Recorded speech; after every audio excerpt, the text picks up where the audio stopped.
So, guys, to recap a lot of the things that we saw tonight, there's new information, of course, which a new timeline. But we sort of knew a lot of this information already, that the timeline made no sense because he was saying he did certain things at certain times, and then at those times, the timestamp was such that he was seen dumping her property in a dumpster. He was seen dumping her backpack and a laptop in a dumpster right on the property. So the timeline that they initially had made absolutely no sense. But what cleared a lot of this stuff up, or why we know about a lot of this stuff now, is because of the discovery, the 5-page discovery that was put out. And that's the thing that opened our eyes, all of us, or allowed us to see the evidence that the police had, which is, you see that on the screen. And you see some of these things like the application for mobile tracking device.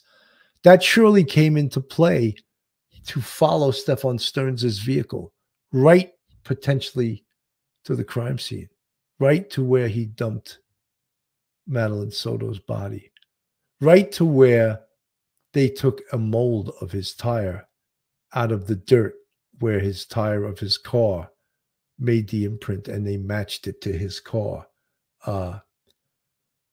Search warrant of 4012 Santa Maria Drive. That, we think, is one of the crime scenes. That's where we think potentially that Madeline Soto was murdered.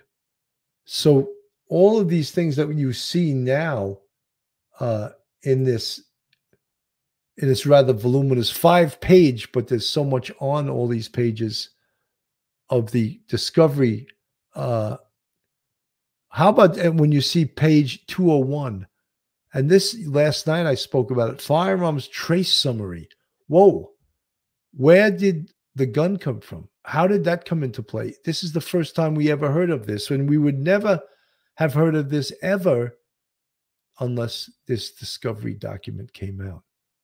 Was the gun used? Was the cause of death a gunshot wound? We still don't know.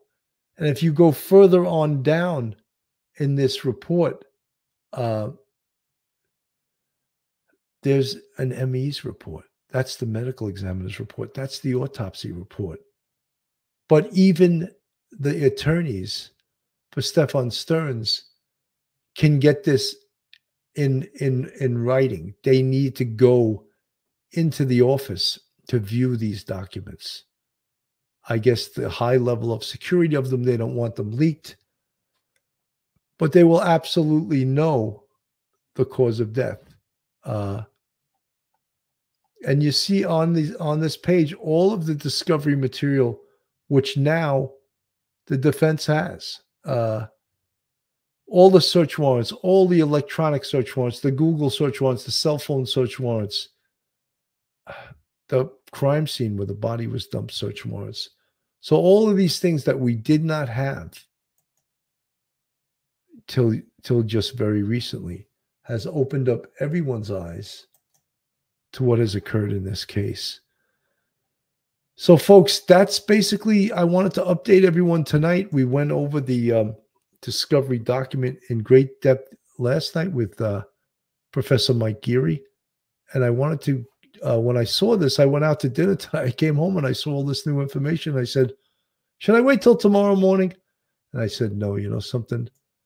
I think I'm going to go on tonight and present this to my compadres, my friends, my fans, the police off the cuff family here.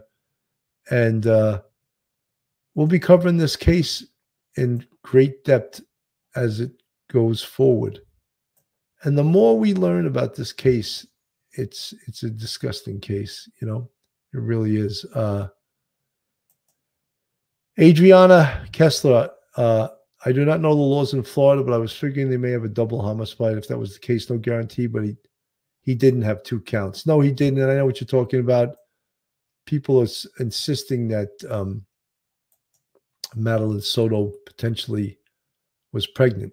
And but there was no double homicide. Suhaila A. Oh, they'll know what he's in for. All they watch the news is lockup. Yeah. Are you talking about his prison compadres? People like him in prison don't do well. That's for sure. So, folks, I want to thank all you guys for tuning in tonight. As I said, we're going to keep following this case, and as we get new information, I'll certainly bring it to you. I'm Bill Cannon from Police Off the Cuff Real Crime Stories.